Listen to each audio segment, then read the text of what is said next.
Hello students and welcome in today's session. Today we are going to learn about the infectious diseases.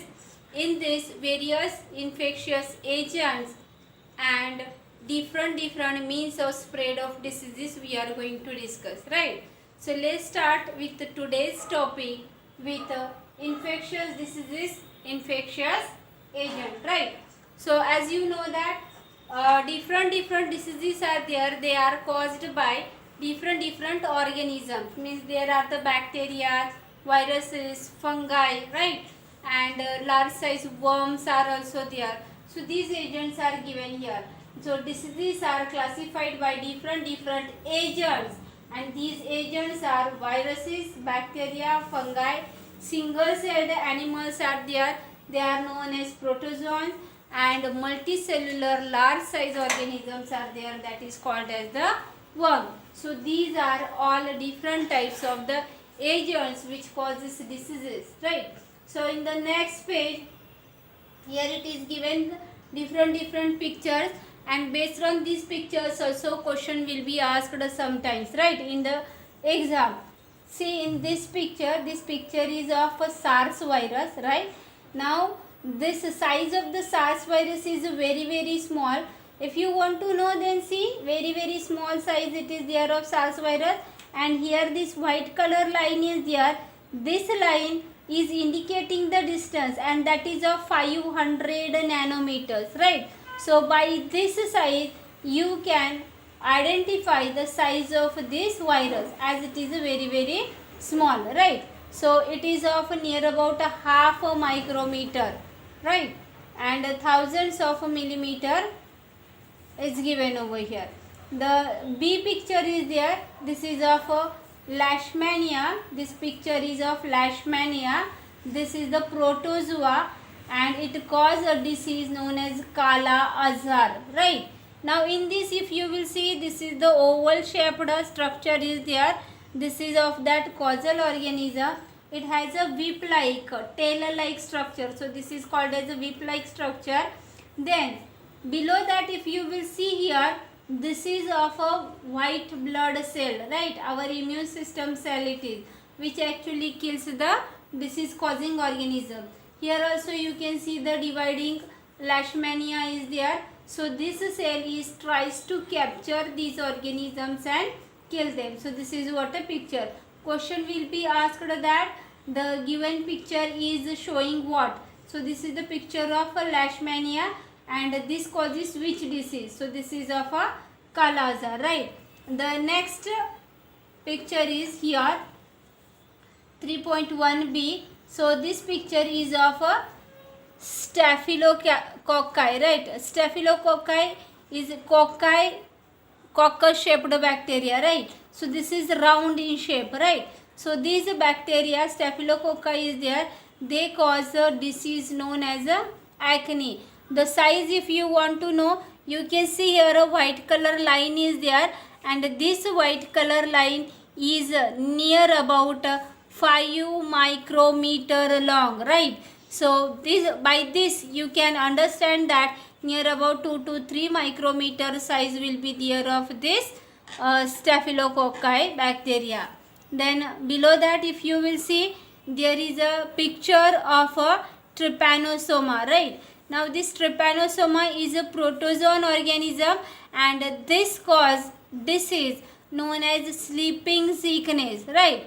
Now in this picture, if you will see, this is a cell, must be you have identified. This is our red blood cell, RBC, right? Because it has a saucer shaped cell. This is there, one more here is there. So near about that trypanosoma protozoan is there, and disease caused by this is a sleeping sickness. So by the size of the RBC you can easily guess the size of the protozoan, right? Trypanosoma. Next it is there. This is a roundworm picture, right? Name of this roundworm is Ascaris lumbricoides, right? Scientific name of this is a Ascaris lumbricoides. This disease causes worm causes disease Ascariasis, and this majoritarily found in the small intestine, right? The size, if you want to know, it will be in the centimeters. So here you can see it is round in shape, means just coiled it is, and if it is elongated, then it will be of in centimeters 10, 15. One I have seen near about 50 centimeter long, right? And whatever the round coiled structure we made here, so here the scale is given, so by that you can understand this scale is in a centimeter, so near about 3.5 to 4 centimeter coiling structure is given of the roundworm. So these are some of the microorganisms pictures given in your textbook. So by their size, whatever the scale is given, by that you can understand the size whatever is there. In that virus is there that is having the smallest size, that is of SARS virus, right? And causes a very dangerous disease, and along with that all other organisms are also there. So based on these pictures, question will be asked in exam. So you have to just go through the information which is given below the pictures. Now see on the next page, here some of the examples are given of the diseases. Here on the next page different kinds of examples are given of the diseases. In that first, if you will see the disease caused by virus. So what are the viral diseases? These are common cold and influenza, dengue fever and AIDS. These four names are given of the diseases caused by the virus, right? Question will be asked in the exam, name the viral diseases, or the list of the diseases will be given. From that you have to identify that this disease is caused by which infectious agent, right? So the viral diseases are common cold, influenza, dengue fever and AIDS. The next one is given typhoid fever, cholera, tuberculosis and anthrax. All these diseases are caused by the bacteria. So causal organism of these diseases is a bacteria. Next one is that skin infections are there. Various types of skin infections are there. These all skin infections are caused by a fungi. Very simple, right? Because it grows on the moist and warm area, right? So majoritarily fungi cause damage to the skin. So all skin diseases are there, majoritarily occurs because of the fungal growth. Next, protozoan. Causal organism is a, or infectious agent is a protozoan, right? So it causes so many diseases. Examples are given: malaria, Kala Azar. Then worms. Next category is of worms. So these worms are there. They are causing intestinal diseases like Ascariasis. One more example is given of elephantiasis. Now in case of elephantiasis, we must have seen that the genital organ and the legs will get swollen as like the elephant leaf. Very big it will be, right? Because these worms are there majoritarily infect the lymph nodes, and because of the lymph node infections, the organ will get enlarged in its size. So very big size legs will be seen in this disease. So that's why this disease is named as a elephantiasis. Below that, see, here it is given that once we know the category of the organism, from which category of the organism is responsible for causing disease, then based on their category we can decide the treatment of the disease, right? If it is caused by the bacteria, then which kind of treatment we should suggest. If it is of viral disease, then what kind of treatment should be there. If it is worm or if it is of caused by fungi, then what kind of treatment we should suggest. So once we know the infectious agent category, then we can easily decide the treatment to treat that disease.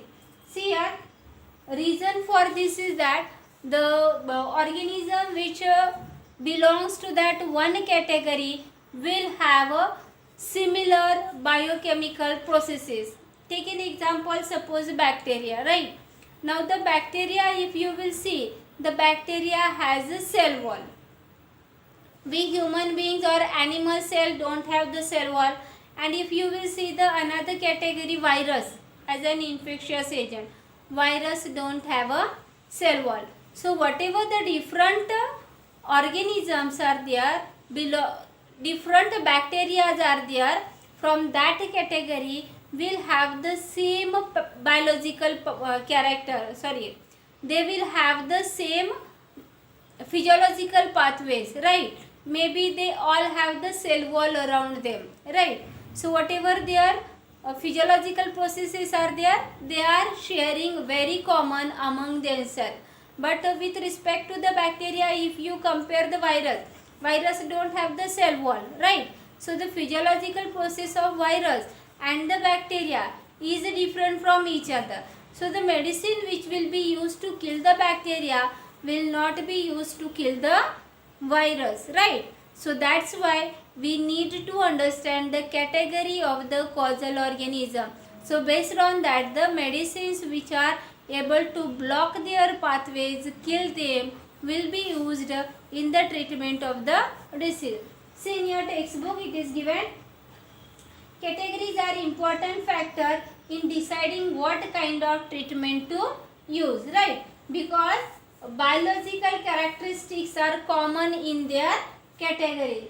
Example is given, all viruses live inside the host cells, right? While bacteria are rarely do so, they rarely lives inside the host cell, right? So here the characteristics are different of the bacteria and the virus. Next, bacteria and fungi multiply very quickly, but if you will see the worms, their multiplication is very slow as compared to the bacteria and fungi. Next characteristics is given, all bacteria are closely related to each other than the viruses, or all the viruses are very closely related to each other than the bacteria. Definitely they will have the differences among them, right? So this indicates that whatever the important life processes are there in these organisms, they will be similar among all bacteria or similar among all viruses, right? So this will not be shared with any other group, means viruses life cycle will be not shared with the bacteria, or bacterial life processes will not be shared with the viruses, right? So because of this, the drugs that blocks one of the life cycle or life processes in one member of the group, right? Any one member of the group is likely to be effective against many other members of the same group. Means suppose one bacteria is there, against that if you are using any kind of a medicine and that blocks the path of that life process, then possibility is that the medicine will not only kill that one species of the bacteria or one variety of the bacteria, but the same medicine can be used to kill the bacteria from that all categories. Means most of the bacteria are there that may get killed because of that same medicine. Why this is possible? Because all the bacteria are having common life processes among them, having the same kind of process in them, and because of that, if one medicine kills the one type of bacteria, possibility is that the same medicine can kill other bacteria too, right? So this is what it is given.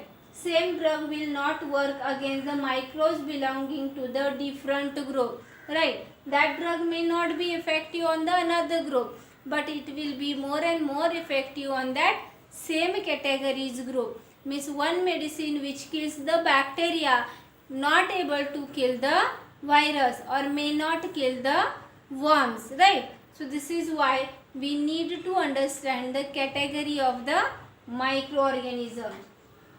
Example is given here below, see, of antibiotics.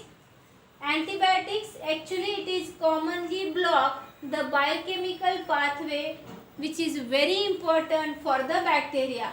Which pathway they are blocking? Actually these antibiotics blocks the pathway which makes a cell wall, right? And you know that cell wall is a very important layer for the bacteria because it is a outermost protective layer to them. If this protective layer will not be there, bacteria cannot survive for longer time, right? So the antibiotic penicillin blocks the bacterial process that build the cell wall. So in the presence of penicillin, bacteria are not able to make their cell wall around them. Because of this, the newly growing bacteria are there. They are without a cell wall, and due to lack of cell wall, they will die very easily, right? Another benefit is that as these bacteria have the cell wall, but as these bacteria are growing in human body or in animal's body, and animal cell don't have a cell wall, right? So if the drug is blocking the pathway of making of cell wall, and as human cells don't have the cell wall, definitely this drug will not show any kind of effect on the human cell or on a animal body, right? So in this way, this drug will affect on any kind of organism who have a cell wall and which makes their cell wall. So this will block the pathway of making cell wall. So automatically new organism will be without cell wall. So this drug will be effective not only the bacteria but the organisms, those who are having a cell wall, all will get damaged, killed easily because of this drug, right? So in this way, one drug which work against one organism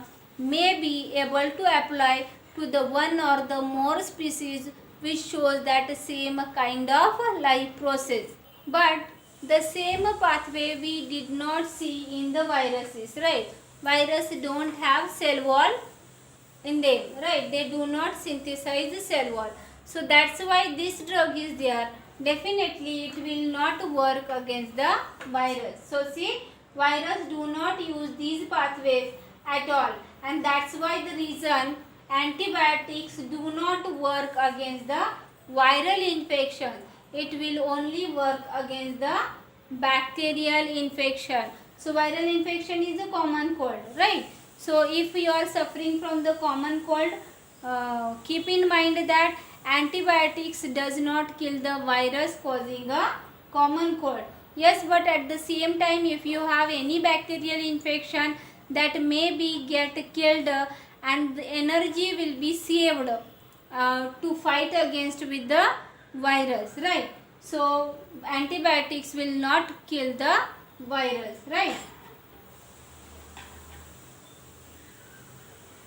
See the next point, means of spread, right? So in this we can see the different means of spread of a disease. Now how the disease is spread, either it will be spread from the patient to the healthy person directly, right? The one person which is an infected one may be touch, handshake, meet to the another person, and because of that disease causing organisms get entered into the healthy person's body, and the healthy person becomes a diseased one, infected one. So this can be a direct contact, or possibility is that some diseases will spread through air, right? Some diseases spread through water, some diseases spread through food, right? Some diseases are there, they will be spread through intermediate organisms. These are known as the vectors, right? So some diseases spread through vectors. Some diseases are there, they will spread through the articles, means the infected person somewhere touched, then he will leave the causal organism over there.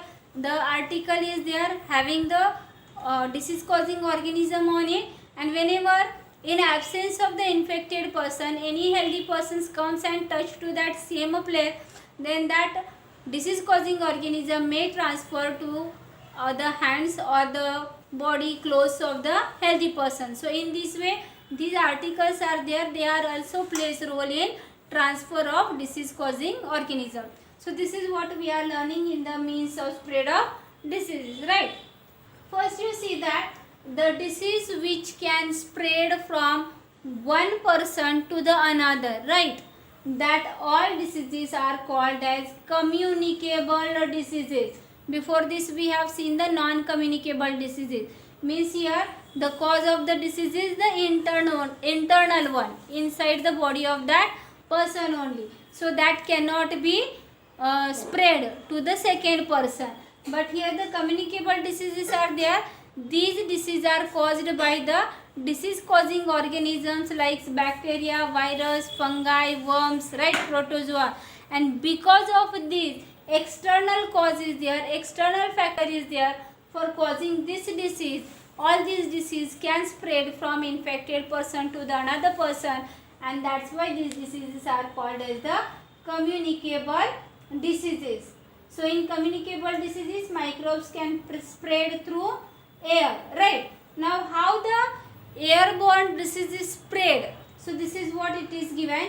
Whenever the person, infected person, sneeze or cough, that time during the sneezing or coughing, the little droplets are there that will be thrown out by the infected person, right? And in that droplet, so many disease causing organisms will be there. That may be a bacteria, that may be a virus. So these droplets are very tiny, very small, right? So depend on their size, they may get spread on a different distance. Some may get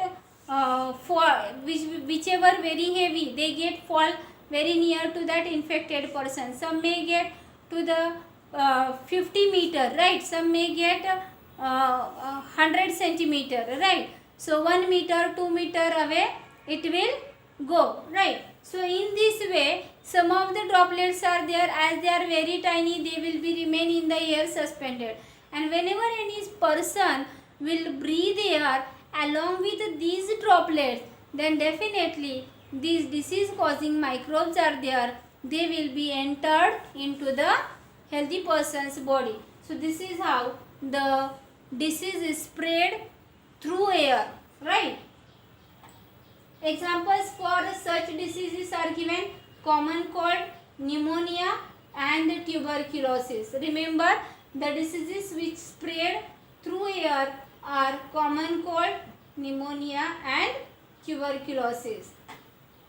Now how can we protect ourselves from such diseases? Right, we know that the disease will spread through air. So we just need to avoid to expose ourselves more outside in the crowd, right? So wherever more crowd is there, we should avoid such places, because as the more number of people are there, chances of more infection spread is there. That's why just protect ourselves from such spread, such diseases. So such airborne diseases are there, they are more likely to spread where very crowded condition is there.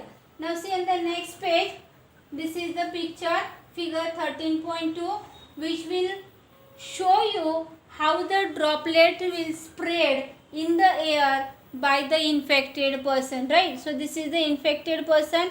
Whenever coughing or sneezing is there, it will just throw out so many droplets in the air containing infectious microbes in it, right? So you can see these are the circled area. Small droplets evaporates to droplet nuclei in this zone.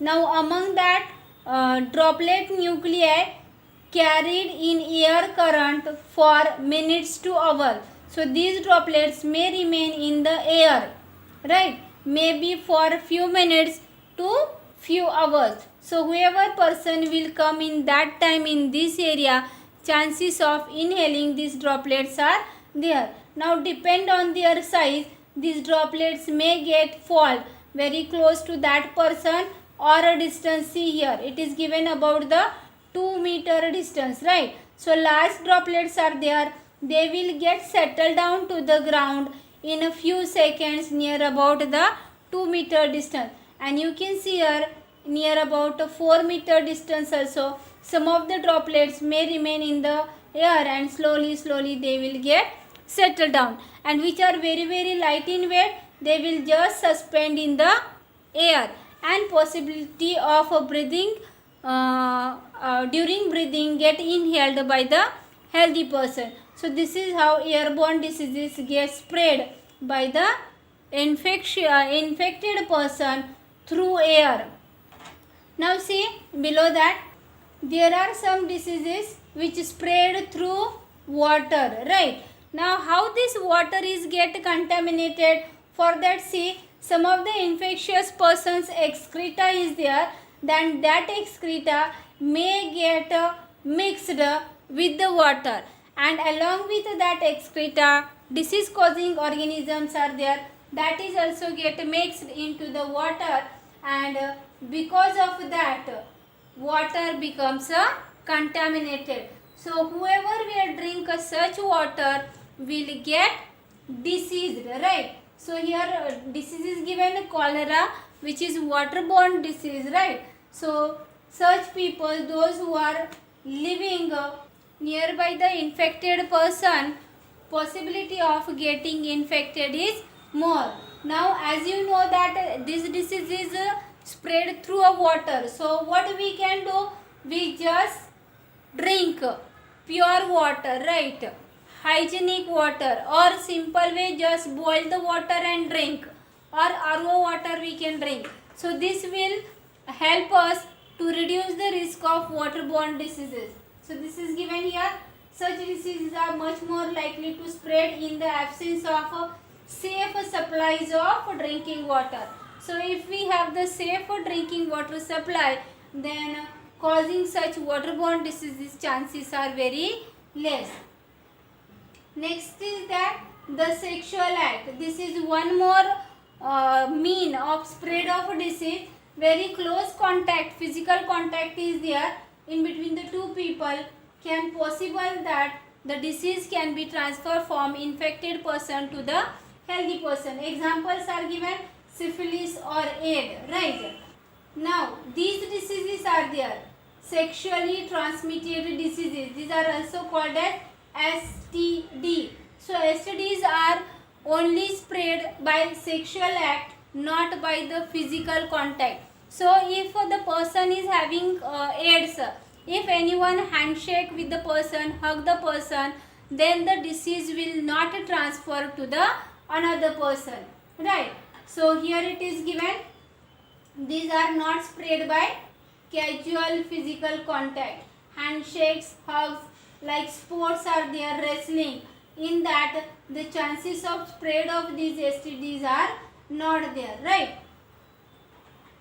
Other than this, AIDS disease is there, it will also be spread through blood to blood contact, right? So if the infected person's blood come in contact with the healthy person's blood, then through blood the virus can transmit from infected person to the healthy person's body. Another example is given of the mother. This disease can be transferred from mother to baby, right? If the mother is feeding to a baby, then during the feeding, milk feeding, the possibility of getting the virus to the baby is very easily occur. Or during the pregnancy also, the disease can be transferred from mother to the fetus, right? Another mean of spread of disease is animals, right? There are some of the animals which helps to spread the disease, right? So these animals are there, they are generally known as the vector. See here, these animals carries the infecting agent along with them, and they will be just transfer these infectious agent from one place to another place. So these animals are act as a intermediate, right? So these animals are called as a vector. Example is given of a mosquito. As you know that the malaria disease is there, that is caused by a protozoan, right? But this protozoan is carried from the infected person to the healthy person by the mosquito. So here, as this protozoa is carried from one person to the another person by the mosquito, mosquito is called as a carrier, right? Now, in case of this, mosquitoes, female Anopheles mosquito is there, that is actually responsible for the malaria disease. Now, why this female Anopheles mosquito is there, or female mosquito is majoritarily we can see transfer the disease causing organism, because the female mosquito needs human blood, right? For what? Human blood is highly nutritious food for the mosquitoes, and if they have to lay the mature eggs, then they need to take this nutritious food, that is nothing but blood. That's why whatever the mosquitoes bite us, they are actually taking our blood for laying the mature eggs, right? So majority we can see that the female mosquitoes are there, they are generally act as a carrier for the diseases. Now see the next picture, figure 13.3. So here in this figure you can see the different methods of transmission of diseases are given. You start from the first. Here you can see whatever the direct contacts are there, because of the direct contact, infected person can transmit the disease causing organism to the healthy person. The second one is given by air. Third one is given indirect contact, maybe different articles are there, right? Then next one is there by food, then by water, then vectors are there. In that maybe the mosquito is there, cockroach is there, or rabid animals are there like dogs, right? So these are the various means of disease spread. They can spread the disease from the infected person to the healthy person. So today we have seen about the different agents of the disease causing organisms and their different means of spread. Now based on this question will be asked that they will ask you the name of the disease and they will ask you the disease causing organism, right? So you should know the bacterial disease, viral disease, fungal disease, worm disease, all examples whatever is given in your textbook, right? One more important thing is that the example of antibiotics is given, that why the antibiotics are not useful to cure common cold, right? So based on that also the question will be asked that antibiotics actually block the pathway of cell wall formation, and in the virus cell wall is not there, so they will not affect you against any kind of virus. But the penicillin, which works against one bacteria, can cause damage to the all species of the bacteria, those who have the cell wall. So this point is again very important. Prepare that very nicely. Then different means of spread of diseases are there. So whatever the diagram is given, if you prepare this diagram, then it is very easy to remember, and for every spread of means you have to just remember the different examples of the disease, right? So in that one example is given of the AIDS, right? So in that question will be asked that the different means of spread of AIDS disease. So sexual act is there, mother to fetus is there, right? And blood to blood contact is there, syringe is there. So these examples you can give for the AIDS. So this will be asked. Sometimes the question will be asked on this diagram also. The diagram will be given, and here the labels are there, that will be empty. So it will be ABCD that you have to fill out, right? So in this way prepare this point very nicely. Complete your notes. If any doubt is there, write in comments. Otherwise like the video, right? So I can understand that you have cleared this point very well, right? Prepare well. All the best.